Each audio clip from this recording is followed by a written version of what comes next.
Welcome to Odds Bodkins Curiosity Shoppe, where you'll find the unique, the bizarre, and sometimes the haunted.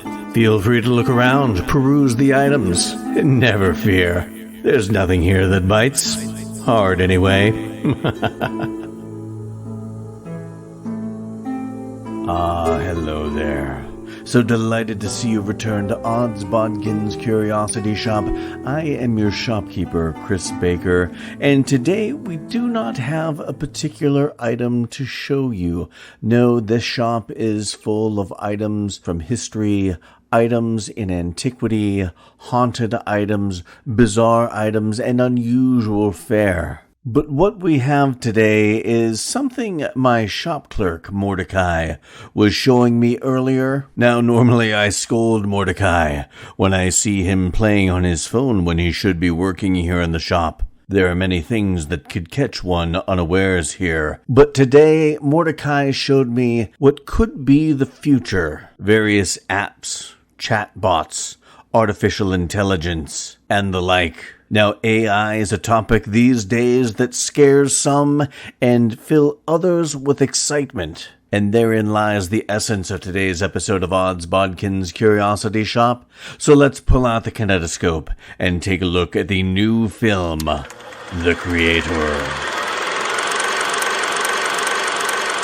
So, The Creator came out this past Friday, and it's one of those movies, as soon as I saw the trailer for it, I was like, okay, I'm all in on this, because you have a lot of things going for it. One, it's a sci-fi film, and outside of things like Dune, the new Dune that's coming out probably sometime next year, that's probably one of the few really big budget sci-fi spectacles that we've seen. I mean, Avatar 2 was in there as well, but you don't get a ton of big sci-fi films anymore. And it's sad. Fantasy's the same way. I mean, horror gets a lot of big budget play, but sci-fi and fantasy as well, kind of the forgotten children in genre, it feels like sometimes. And so when I found out that this sci-fi spectacle, The Creator, was going to be coming to the big screen, big budget, I thought. We'll get into that coming up later. But when I found out the man behind it, Gareth Edwards, was involved in this, and Gareth Edwards is a director. While he lacks in a huge resume when it comes to movies, all of his movies are really good. All of his movies I've really enjoyed. And, you know, his last movie before this was in 2016. So that's like a 7-year gap between movies. And there are multiple year gaps between his films. And it just shows me that this is a guy who takes his time picking the right films. And for my money, everything Gareth Edwards has done, from Monsters in 2010, a film I really loved, Godzilla in 2014, I really liked the reboot of that franchise with that movie. I know it gets a lot of flack, but I think what people don't like about that is what makes Gareth Edwards movies. And then, of course, Rogue One, a Star Wars story in 2016. I mean, what Star Wars fan doesn't love that? And then now The Creator. So the guy has done a lot of great movies that I really like, and is one of those directors now. I mean, just, you know, this is 4 really good movies that I've enjoyed in a row. I can't wait to see more. It's a shame that he takes so long in between films, but I do know that the next Gareth Edwards movies that come out, I'm probably going to like them. And this movie does feel very much like a Gareth Edwards movie. Gareth Edwards movies are, for lack of a better term, quiet spectacles. You get all the grandeur. You get all the big budget feel. You get the big scope of things. And he plays a lot with scale in his movies. And I really appreciate that. I mean, there's a lot going on. Rogue One, I mean, it is a Star Wars rebel movie. There's a lot of action. Same with The Creator, Godzilla. It's a monster movie. Monsters, again, another monster movie. There's explosions and all this stuff going on. But he does it quietly. And by that, I mean, he's very patient with his movies. Some people, I think, don't like Gareth Edwards films because they can feel a little not even like a slow burn. They're just very methodically paced. And I think he does that because he is focusing on something bigger than the explosions, bigger than the blockbusterness of the movie. He focuses mainly on characters and character development and story development through those characters. And that can make films feel a little drawn out. I don't think that's a bad thing. There's a difference between a movie being slow paced and a movie being boring. These movies are definitely slower paced movies, but they're certainly not boring because you've got a lot of action. You've got a lot of involvement with character development and the stories being told through the perspective of these characters. So I say that hesitantly because I'm sure there are some people that are going to take that the wrong way. His movies are slower paced, they're methodical, but they're certainly not boring. And I think that is probably one of the things that make Gareth Edwards' particular style, the Gareth Edwards style of his movies. You got it in Monsters. You got it in Godzilla. You got it in Rogue One. You got it in The Creator.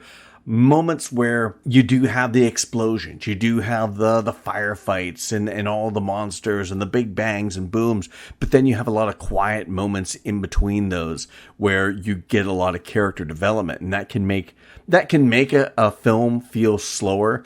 Like I said, though, for me, not boring. And I think there are some people, I got a friend of mine, I always pick on him because he'll talk about, oh, I didn't like this movie and it was boring. And I said, yeah, God forbid they have any character development in the movie. And I think where Gareth Edwards takes the time to have those quiet moments where characters and scenes play out to develop the story. I think that's an aspect of a lot of his movies that you get that, yeah, some people love it or hate it. I particularly love it. I love a movie that, while it's interesting and exciting, it has the patience to let the movie play out. Now, that's not to say that I thought this movie could have been a little shorter. It's about 2 hours and 13 minutes. It's one of those movies where it could have been longer if they focused on expanding on some of the main themes. But as it was, I thought it could have been a little bit shorter just to tighten things up and not make it feel like it was so long. But this movie, before we get into some spoiler territory, was an excellent movie. I enjoyed this probably a lot more than I expected once I realized what the movie was, if that makes any sense. And I'll give you some context. When I saw the trailer for this, I had the expectations of what kind of movie this was going to be. This is about a war between humanity and AI robots. And I thought we were going to get more of a war movie out of this. I thought there was going to be more action and less kind of heartfelt scenes. And when you got down to this was more about two characters. The Joshua character played by John David Washington and the Alfie character played by Madeleine Yuna Voiles. And I know you're going to hear a lot of comparisons to The Last of Us. You know, there are a lot of movies out there with an adult protagonist having to carry along or travel with a young companion. It's not ripping anybody off. It's not homage. It is a plot point and a story type that has stood the test of time.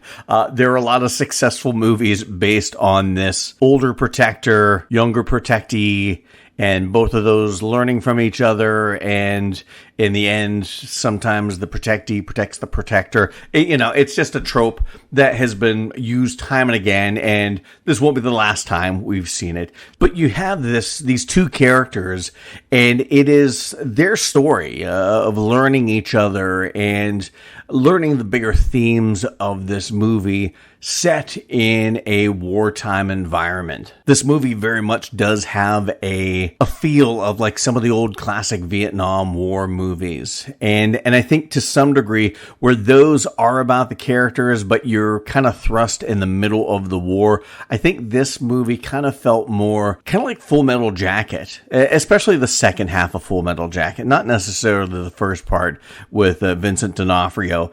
But once you get into these characters in Vietnam, and it's about these characters, but set with the Vietnam War as the backdrop. And that's kind of what you get with this. This is set in a wartime era of this world, but it's more about these two characters and their journey, with the war being the backdrop for that. And speaking of the characters, this just has a wonderful cast. John David Washington, rock solid as the lead in this. Madeleine Yuna-Voiles stole the show. Gemma Chan is fantastic. Ken Watanabe is really good in this. Ralph Ineson's good. Allison Janney and Mark Menchaca are kind of a duo in this and play just despicable villains. and I mean that in the best way, because they're so good at what they do. And Allison Janney really kind of playing against type, playing a bad guy and really kind of pulling out the menace. I felt really enjoyed her. Amar Chadha Patel has a small part in this. I would really like to really seen his character, or at least him as an actor, being able to act a little more. But I did like seeing him in this. So a fantastic cast. And if you haven't watched this, a really stunning visual movie to watch. It is a movie that looks bigger budgeted than it really is, and for what they spent on this movie, which it's not a spoiler, but we'll talk about that more in the spoiler section. This movie cost a fraction of what some of the big budget blockbusters, especially, this is a 20th Century Studios film, which is owned by Disney. And this movie, for a fraction of the price, looks better than some of the big budget Disney, Marvel, and Star Wars projects as far as special effects go. And we'll get into what they did different with the special effects in this movie that made it so cost effective and so effective. But if you haven't watched The Creator, go check it out. It's in movie theaters now. Do not wait to watch this on streaming, because you can't sit there and bitch that Hollywood doesn't have any new ideas. And then when a fresh idea comes along, or a fresh movie that's not a sequel, it's not a part of a franchise, it's not a part of an already established IP. When something like this comes along, you gotta fucking support it in the theaters. Don't wait till it comes out on streaming and then wonder why all it is Marvel sequels in the movie theaters. Can't have it both ways. So go check this out in theaters, then come back, hear my thoughts on it, and see if you enjoyed this movie as much as I did. But if you haven't watched this movie, we are going to get into some spoiler territory right now. So if you haven't watched it, go check it out, come back. But if you haven't watched it or you don't care about spoilers, sci-fi is not your thing, but you're interested to hear about this movie, and then maybe you'll go see it. Hopefully you'll go see it after I talk about it, even though I've spoiled a ton of shit for you. I'm going to try not to be too spoiler as far as play-by-play. We're going to talk about some of the major themes and things going on in this, but from here on out, we are going to get into some spoilers. So one of the things I thought was really cool about this, and I went to see this movie with my brother-in-law. Now, the last time my brother-in-law went to see a movie together, we went and saw Morbius. And he fell asleep, probably, he got through most of the movie. It was towards the end that he fell asleep because, let's be honest, as much as I wanted to like Morbius, it was kind of a snoozer of a movie. Outside of a couple things, Matt Smith's performance was, of course, great. Jared Leto wasn't bad. It just wasn't a very engaging movie, and they cut all the good stuff out of it that they had in the trailer.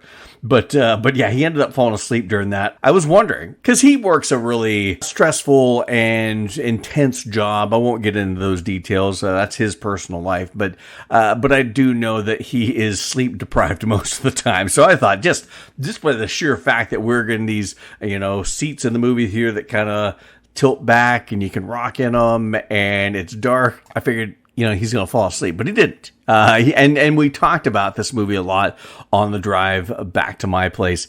And one of the things that I pointed out that he didn't really, I don't know if he didn't get or just didn't click when it happened, but you have to look at this movie as being in a bit of an alternate reality, because they start out this movie with some of those old-timey newsreels that you would get in the 40s and 50s before a movie. It would start out with this newsreel, and it's starting to talk about artificial intelligence. And then you get some of those old films from the 50s and 60s talking about the modern home. And it shows the advancement of AI much earlier in our history than it actually began. It's showing AI starting back as early as the 40s, 50s, and you saw clips of these robots helping out people, and you see that AI and robots developed a lot sooner in our country, in our world's history, in this timeline, in this alternate universe. And then, of course, when we get to present day, we're at the point where you have artificial intelligence. You have some that look like regular boxy robots, but then you have some that look more humanoid, but with a robot face. Usually in the context of this movie, in this war, they're kind of the grunts. But then you also have AI robots that they call simulants, which have essentially a robotic head, but there is a flesh-type substance covering it to give it a human face. And it's established in this movie that you can donate your likeness to AI so they can, assimilate more into society. And it's a whole thing, and they don't really delve into it, but it is a part of the story and a part of where things go, even though it's not a main thing, but it really adds some depth to the world. And I really liked this intro because it did kind of show that AI and robotics in this universe started long before it's been a thing here in our world. And it just gave you a little more context as to, how far things have come from there to here. Another thing I thought was really interesting is that this is set in 2065, so a not too distant future. And I like how they established that AI and robots and stuff advanced earlier in the timeline of this alternate universe, Earth, sooner than here, but it still didn't feel like so much of a distant future that it couldn't be plausible for us today. And I liked how, some of the weapons and some of the vehicles and some of the buildings all looked futuristic, but grounded in a reality that we are still accustomed to right now in this universe. So again, it was set in a not too distant future. It was futuristic, but it was grounded in a reality that we can relate to, and it did all seem very plausible. Like, if we keep on this track, this could be us in maybe not 2065, but not too long after that, which I thought was a really interesting angle to take on this movie, and an aspect of this movie that, while it is fantasy, it is science fiction, it is futuristic, it is still grounded in a reality that we could all see ourselves in somewhere down the road.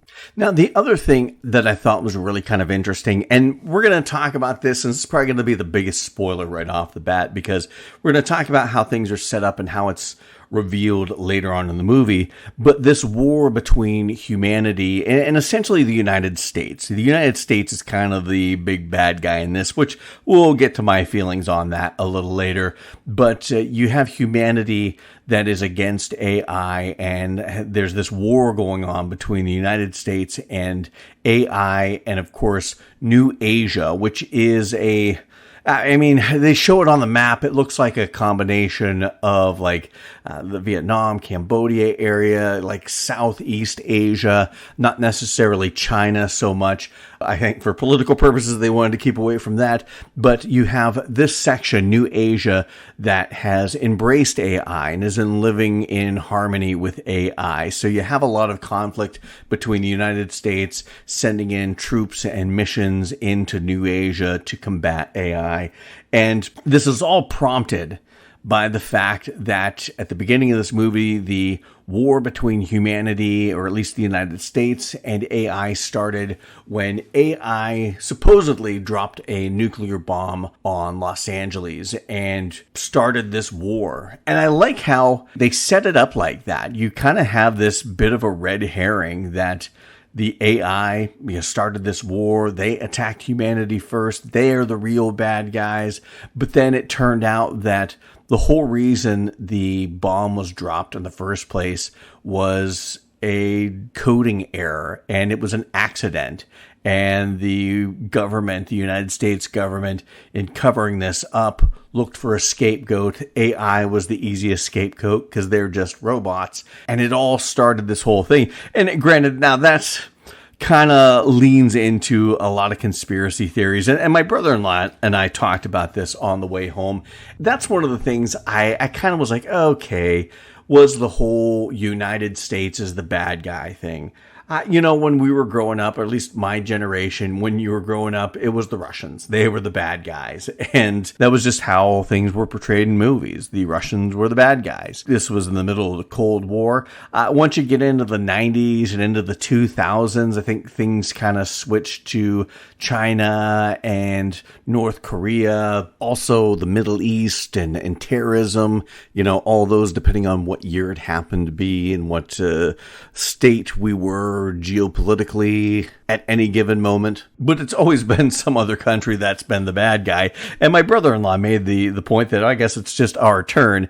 And I guess that is true. But it just plays into the conspiracy theories that our government is horrible. And granted, I'm not going to say that our government is great. Our government does a lot of shady shit and keeps it on the DL. But when you look at it from a individual country standpoint, yeah, we do a lot of horrible shit, but we also do a lot of good shit as a country. And it just felt very much gonna bite the hand that feeds you. Now, I know Gareth Edwards is a Brit, so he's not beholden to the United States, but being a Hollywood film, it just did really feel like, and it's going to be a lot of American dollars and a lot of Americans going to watch this movie. It just really did feel like a bite in the hand that feeds you.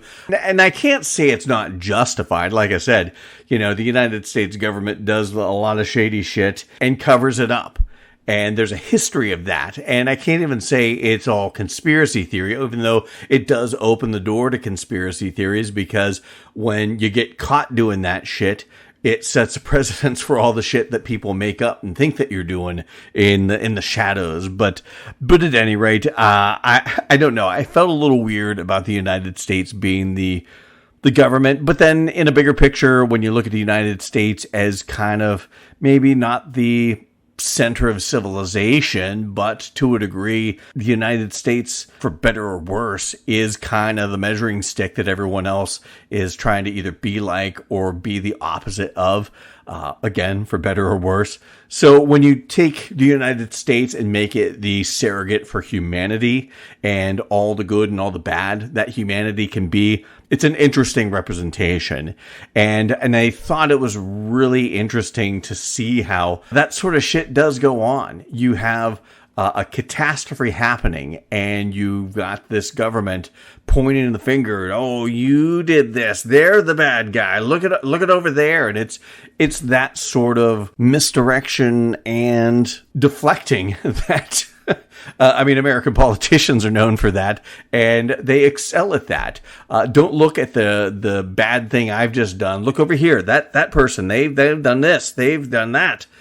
You got an interesting representation of that with this whole bombing incident that springboards this war between humanity and artificial intelligence. And, well, it's one of those situations where I guess it just puts a mirror up to you as an American citizen, puts a mirror up to you as a citizen of humanity, a citizen of the world, and makes you think about your place and what you're willing to support, what you're not willing to support. And I don't think it's a bad thing. It as I'm kind of working through this right here, as I'm talking about it, it's making me open my eyes and my mind to aspects that I didn't think about before. So I don't know if it was a good thing. I don't know if it was a bad thing. I was terribly offended as a citizen of the United States when United States is the bad guy, but I'm sure the regular average Russian citizen who doesn't give a shit what their leader's doing. They're just trying to make their way in the world and love their family and care for their family as best they can.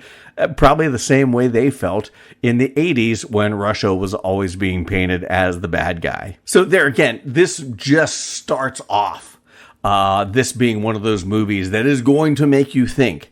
It is going to make you think about your prejudices. It is going to make you think about the way you react to things in a global and even on a macro and even a micro level in your own personal life. And we'll get into some of those bigger themes a little bit later.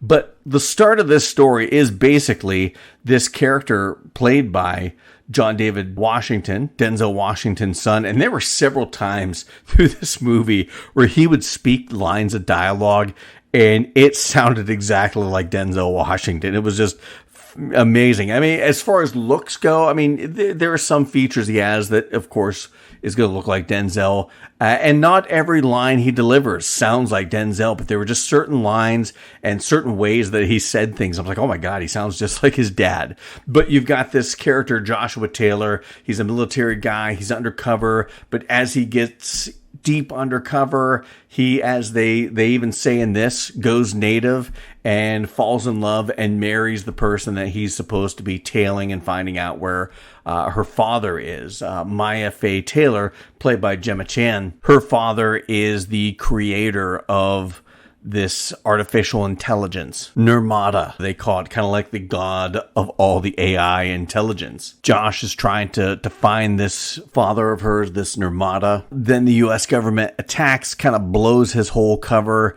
His wife realizes who he is and what he's been up to. She leaves him, and in the midst of the firefight, there's an explosion. He thinks his wife has died, and then 5 years later, he's sent on a reconnaissance mission because he thinks there's evidence that his wife is still alive, and he needs to destroy this Nirmata and the new weapon that has been developed by the AI that could end the war and possibly even humanity. And as you saw in the trailer, he finds out that this weapon is in the guise of a 6-year-old girl. And then the bulk of this movie is really just Josh finding this weapon known as Alpha Omega, which he begins to call Alfie eventually once they kind of start a bond. She seems to know where his wife may be. And he goes on a quest not necessarily to save this robot that looks like a child. He just wants to find his wife, Maya. And he starts off as the good soldier, just doing what the government's told him to do.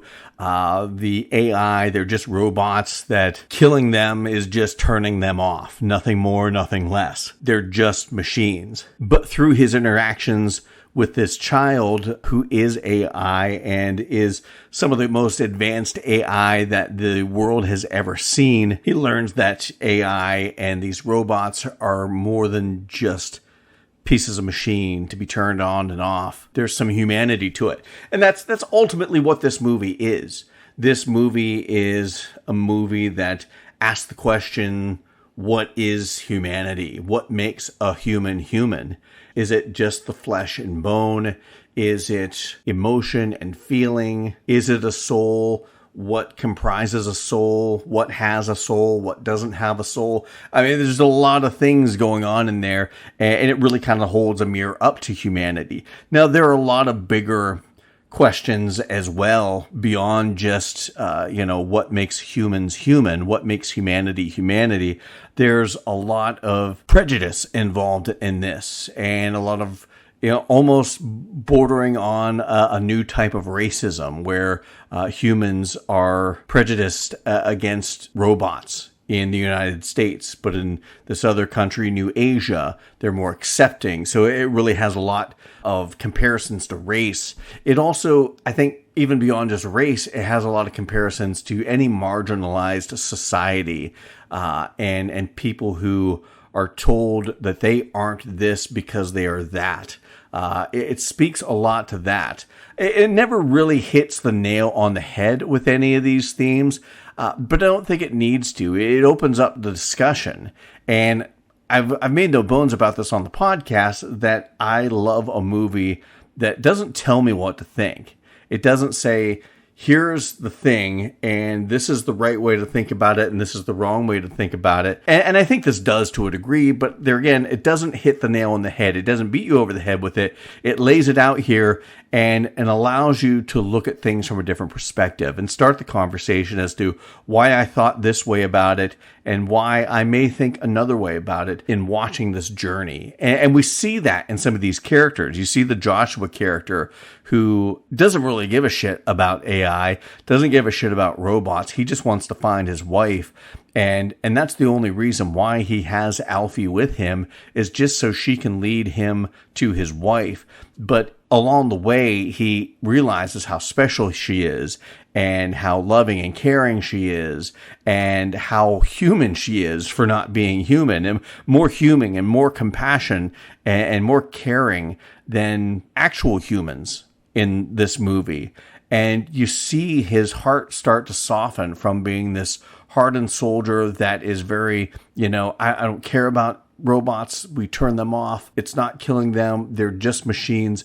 He goes from that to realizing that Alfie is more than just a machine, and goes from her just being there to lead him to his wife to him actually becoming a protector for her by the end of it. I think one of the most interesting realizations of how what one person thought, one character thought at the beginning of the film changed by the end of the film was the Colonel Howell character played by Allison Janney. She is this hardened military person who just is balls to the wall. We must kill all the AI, and I don't care how we do it. Let's go in merciless. And then you have that one scene at the end where they finally find Maya, and she kind of breaks up the party, and there's a little bit of a tension scene there. And then the Haroon character played by Ken Watanabe, who a fantastic actor. There wasn't enough of him in this. Of course,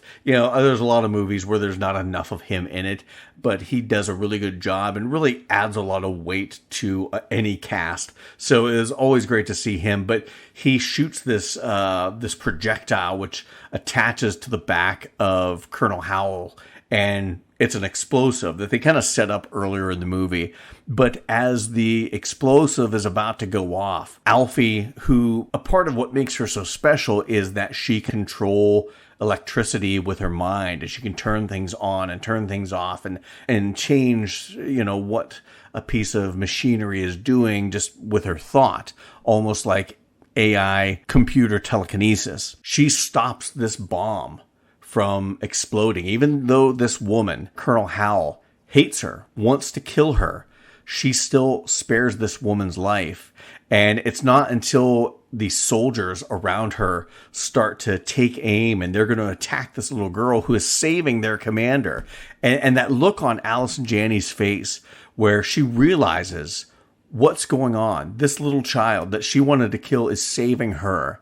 And she tries to stop the soldiers from firing, but it's too late, and they start firing and breaks Alfie's concentration. And then, of course, the bomb goes off. But there's that split second where she realizes that all her preconceived notions about AI were wrong. Maybe she was on the wrong side of things, and that, this small AI child is saving her when she had no right to, or had no purpose to, just doing it because it was the right thing to do. And that, to me, that's part of what makes humans human, is our capacity for that sort of selflessness, our capacity for that sort of love. All humans don't always display that sort of thing, but we have the capacity for it. And I think that's a big message in this, is that's what makes humans truly human. The love, the beauty we create, the capacity for compassion and empathy, and those sorts of things are what make us human and not monsters like we can be sometimes. But I have to say, the one actor that I thought stole the show in this movie, and John David Washington did a fantastic job with this character. He played, he felt like an ex-military, or still military, I suppose. And you felt the need for him to find his wife that had been missing for all these years. You felt empathy for him. You felt every emotion in him. But really, the one actor that stole the show was Madeleine Yuna Voiles, who plays Alfie. She just did a phenomenal job. She knocked this role out of the park, and this is her first film, maybe film period, at least her first feature film. You look at her IMDb, and this is what is on there. And it's just stunning how she portrayed this role with such, humanity, I guess is probably the best word for it. And, you watch her and you see all these emotions that they're towards the end, some of those final scenes where she's crying, and, that would be tough for a seasoned actor or actress to pull off. But she's knocking it out of the park. And she really did.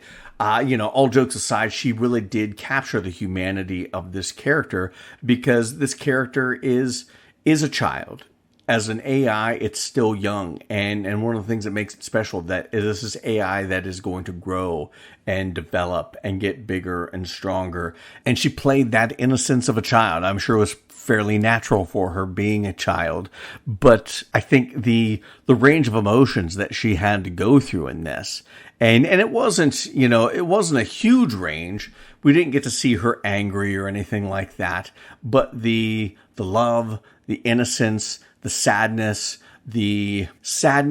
laced with hope there at the end in that final scene where she's crying, but she's happy because of what happened and what it means for the greater future. It's a very bittersweet ending for her, and you feel that and you see that on her face.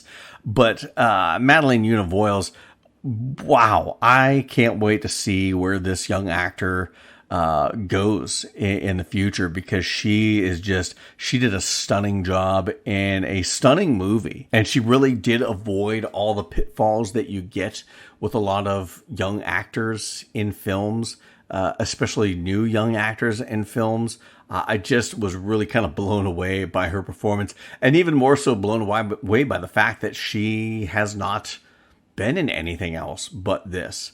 And you have to tip the hat to the casting department for finding this young actress and giving her this chance. I mean, this whole movie was one big gamble, from the studios to the casting. And we'll kind of discuss what I mean by that a little bit later. But ultimately, this movie kind of plays out. I mean, there's no big twists or turns. I think the one biggest twist is that you expected Joshua to find Maya and have this happy reunion, and they don't, because she was injured to the point where she was never going to come back. She's on life support, and because AI can't kill Nirmata, it turns out it's another kind of twist that she was the Nirmata that they were looking for, because her father handed that title down to her, and Joshua ended up marrying the very thing that he was supposed to be finding and killing earlier in the movie.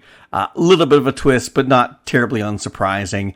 It was a little surprising that we were going to find her in the state where she is kind of in a vegetative state, and that he was going to have to euthanize her, essentially, so she can go to heaven, which is kind of a theme. We'll talk about that a little bit later, but we'll talk about this first. And I think there was one other twist that you didn't wholly not see coming. I kind of figured this is maybe where they're going, because at the beginning of the film, when we first see Joshua and Maya living their best life on the beaches of New Asia, living with AI peacefully, you see that Maya is pregnant. Her and Joshua are going to have a baby.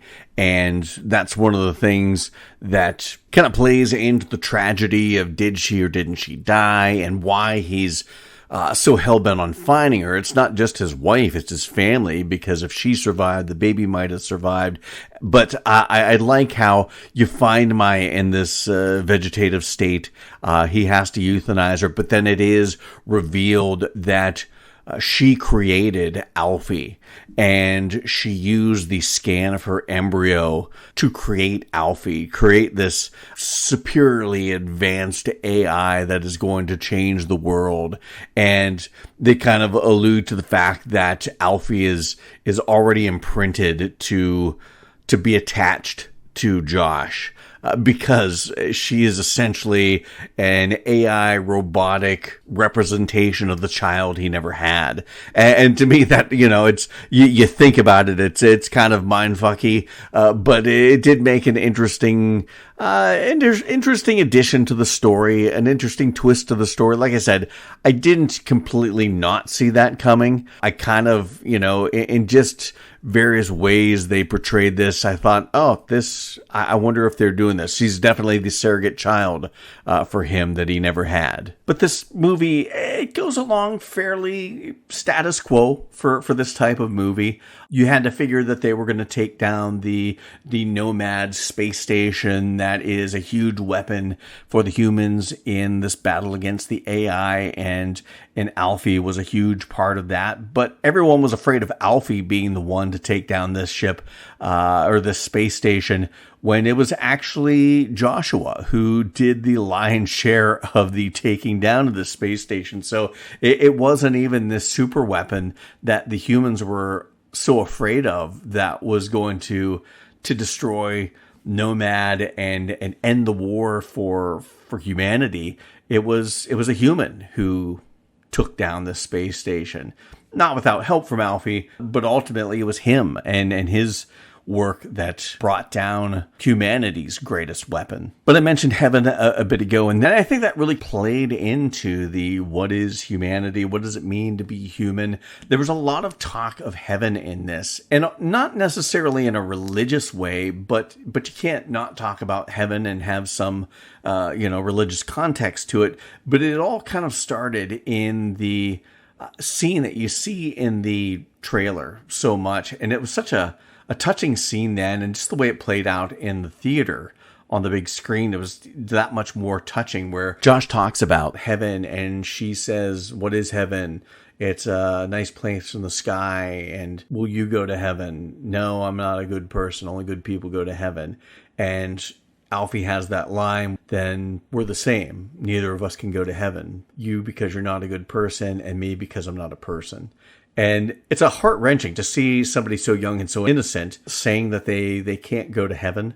But then, you think about, well, the fact that she's a robot and an AI and doesn't have a soul, but what does it mean to have a soul? What gives a person their soul? It's nothing we do. It's something that's instilled in us, and who's to say that she wouldn't have a soul of some sort? I don't know. Again, it's one of the things that opens so many questions, and just the way that whole theme of heaven plays out through this, the place where Nirmata is located, Maya is located, is heaven. Whatever word they use, I can't remember what it is right offhand, but it translates to heaven.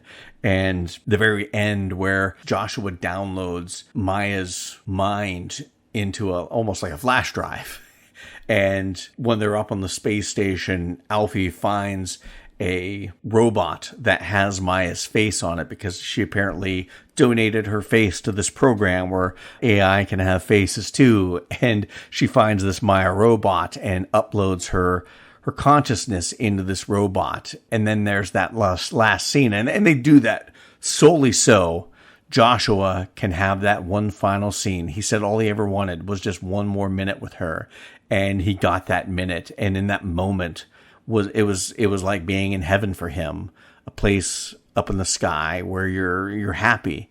I don't think they were trying to make any points with the whole heaven theme, but I think it again is one of those things that is just there to kind of make you think and allow you to add the context wherever you interpret it to be. I could be wrong. Gareth Edwards could have had a very specific thing he wanted to say that, and it's just going straight over my head. That wouldn't be the first time. But to me, that was a very interesting aspect, and it did play very well into the whole what is humanity theme of this movie, which I think is the bigger theme. And I tell you what, that last scene where Alfie is in the escape pod and Joshua is outside of it before he meets up with robot Maya, that had to be one of the most tear-jerking scenes. I'm sitting there beside my brother-in-law, and I think after the fact, we both kind of made mention that we were both trying not to start whimpering and crying like babies because we didn't want to do that in front of the other.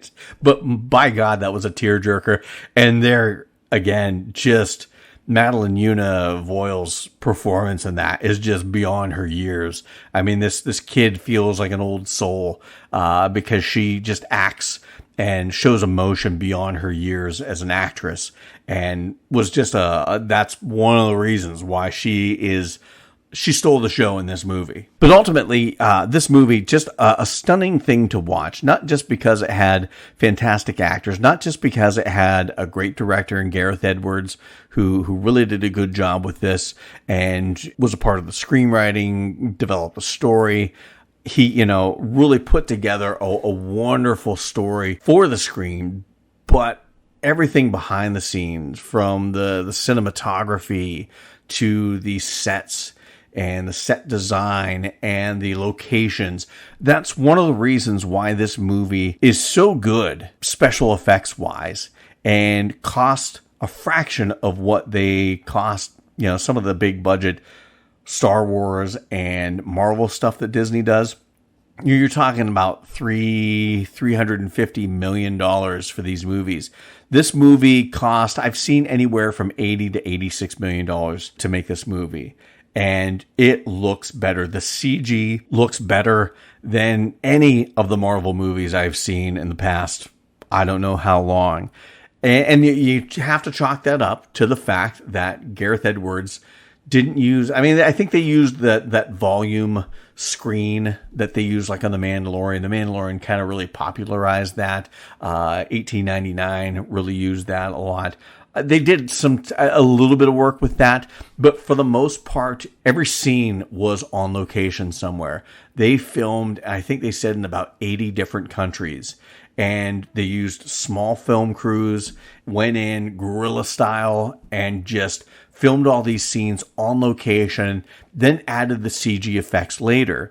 And I think one of the interesting things about this that they did, that I think Disney could really take a cue from, is the fact that Gareth Edwards completed the film before they added any of the CG.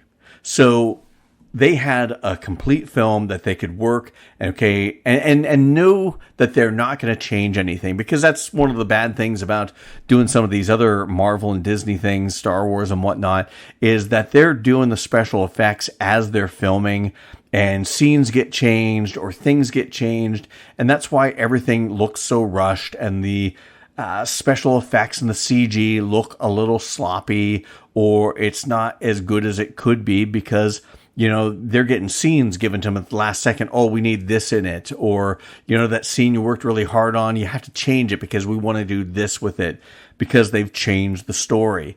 And that's what Gareth Edwards did with this, is that he gave his CG animators a finished product. So they knew that everything they did was not going to be changed, and it was going to be, what they would have the time to work on it, because they knew it wasn't going to be, pulled out from under them later or hit the cutting room floor. So, why put anything into this when I know it's not going to make the movie? They didn't have any of that. They had to complete a project, and they worked on it.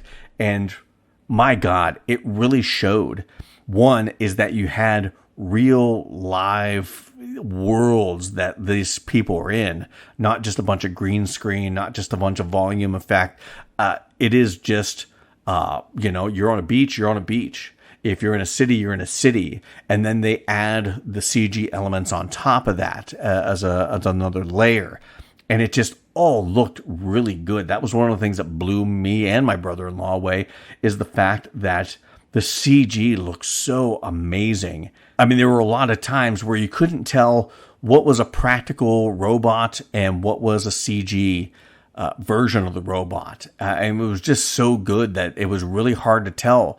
I know there were some things, and when you look at the behind-the-scenes stuff, they had people in gray suits filling in for robots, and they just kind of paste over them and mimic the movements.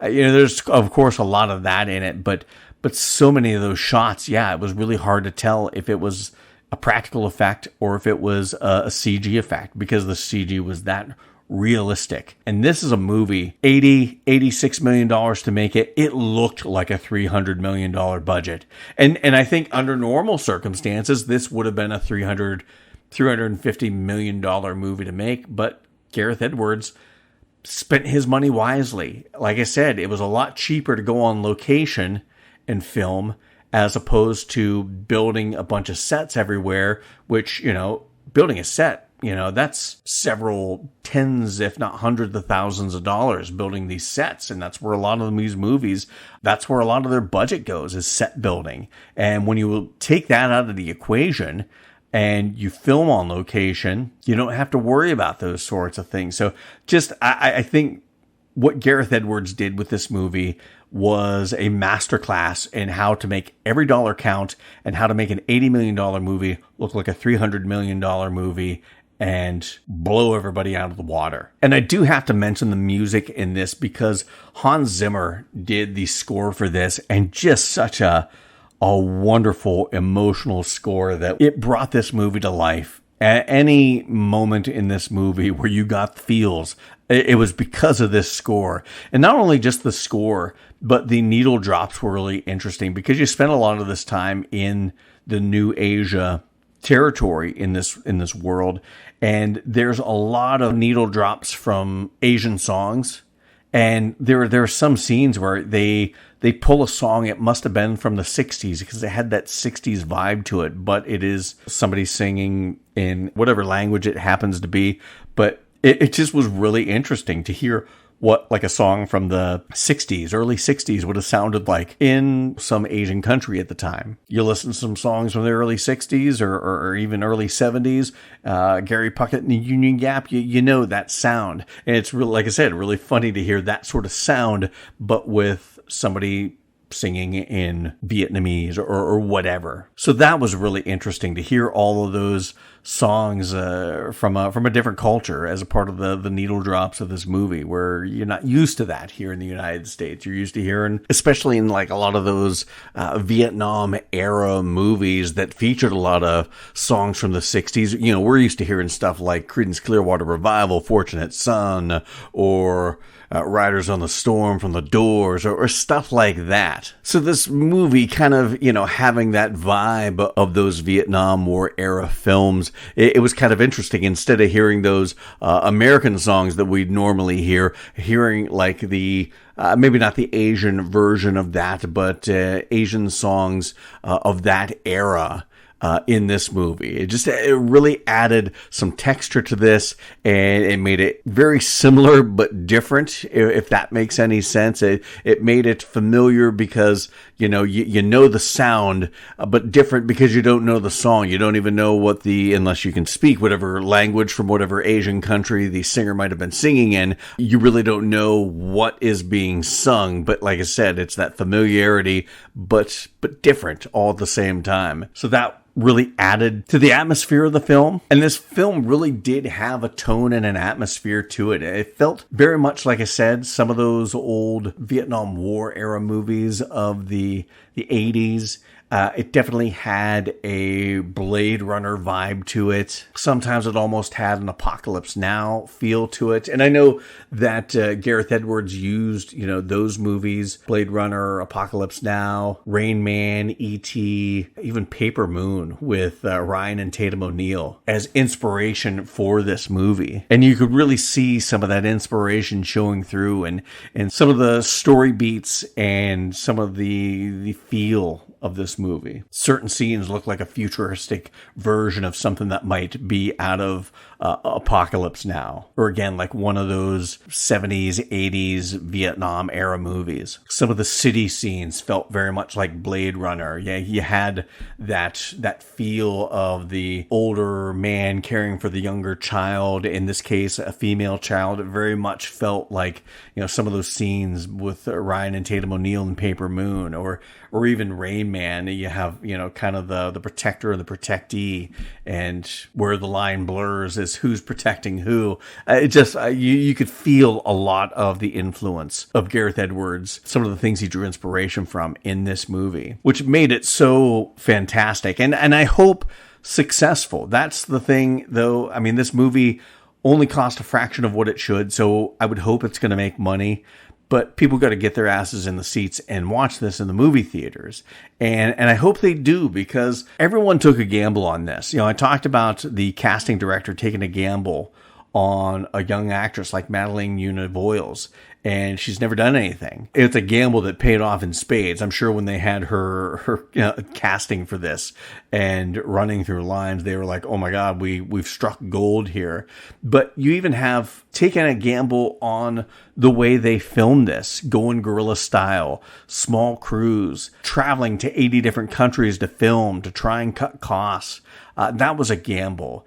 And it paid off because the film looks stunning. Like I said earlier, Gareth Edwards really does a lot in showing you scale in his movies. And that is on display with this, with these big epic vistas and the small looking person and the big machine and the tiny people running around. It just a wonderful looking movie, but it was a gamble in how they filmed it, in the cost that they cut that allowed them to take more time in other areas to just make everything look sharp in the way it should be. And it was also a risk on 20th Century Studios' part, taking this movie that, once upon a time, studios bought movies just on an idea. Now, these days, it all has to be IP, and it all has to be established franchises, and it all has to be a sequel or a reboot or a spin-off. And that's why you get this feeling that there is nothing new in Hollywood. I know there's a sentiment during the writer's strike. I've seen people online talking about how, just let them strike and get rid of them because they're not coming up with anything new. They're not coming up with any interesting new ideas. It's all the same shit rehashed. And while that may be true to a point, but that's the kind of shit that studios are buying. I think there is a lot of really interesting original ideas out there, and the creator is one of those. And 20th Century Studios took a gamble on that. 20th Century Studios took a gamble on that movie we talked about last week, No One Will Save You. Now, granted, that didn't get a theatrical release. It got a Hulu streaming release, but they took a gamble on that. That was an original idea, and the filmmakers knocked it out of the fucking park.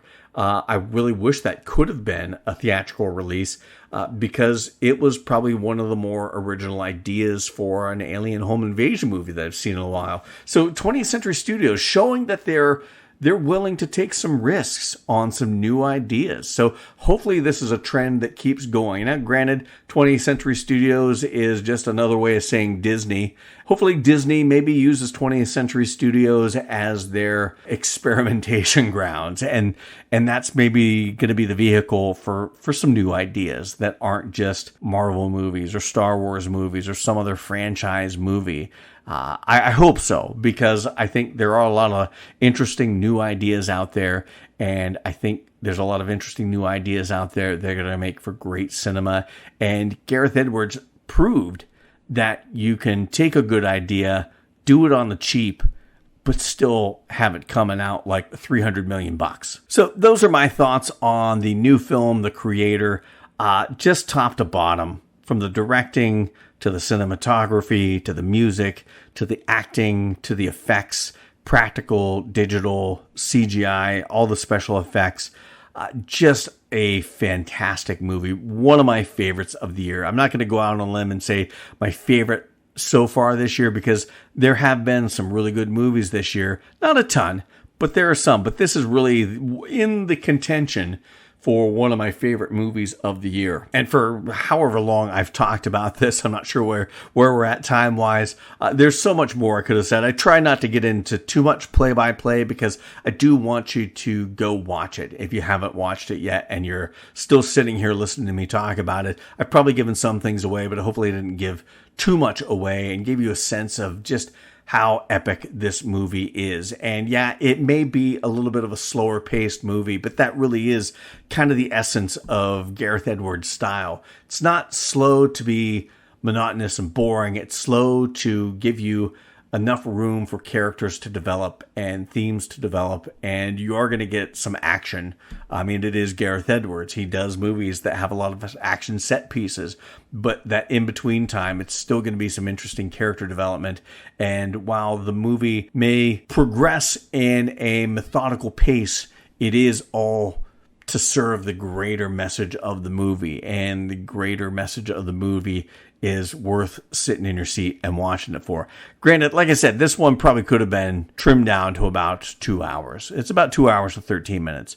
But I'm not disappointed that it took as long as it did, because it was still very captivating and still very much, even though there weren't a ton of huge twists and turns, I still felt on the edge of my seat as to where's this going to end up. And hopefully you did, and hopefully you will if you go watch this movie. So I want to thank everyone for listening to my thoughts on The Creator. One of the best films of 2023 thus far. Go check it out if you haven't already. If you have, hopefully you enjoyed it as much as I do. And I look forward to watching it. I know my wife wasn't able to go to the movie theater with my brother-in-law and I the other night, but I know she wants to watch this, so I can't wait till it comes out on streaming so we can sit down and she can watch it and I can watch this again.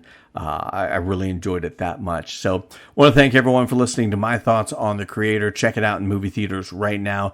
And also check out what's going on with Odds Bodkins Curiosity Shoppe on our Facebook and Instagram pages. We're always posting various things that deal with horror, fantasy, and science fiction. No matter where you listen to this podcast, please follow it, subscribe to it, like it, whatever your podcast platform of choice calls it. Do that so you can stay on top of all the new episodes, as well as leaving a review. 5 stars would be awesome. But whatever you do, the most important thing you can do is to share this podcast with anyone that you know that loves horror, fantasy, and science fiction, and spread the word about what we're doing here. If you like what you're listening to and you enjoy listening to me talk about horror, fantasy, and science fiction, God bless you if you do.